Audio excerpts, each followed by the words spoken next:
ગોધરા સમાચારમાં આપનું સ્વાગત છે।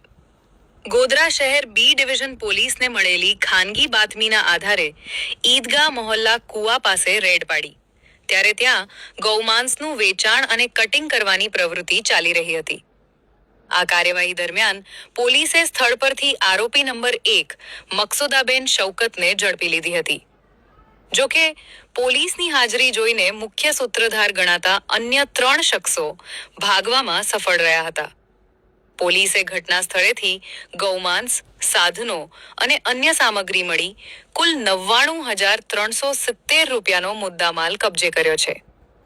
હાલમાં બી ડિવિઝન પોલીસે પકડાયેલ મહિલા આરોપીની પૂછપરછ હાથ ધરી છે અને નાસી છૂટેલા શૌકત હોકલા સહિતના 3 શખ્સોને પકડવા માટે ચક્રો ગતિમાન કર્યા છે।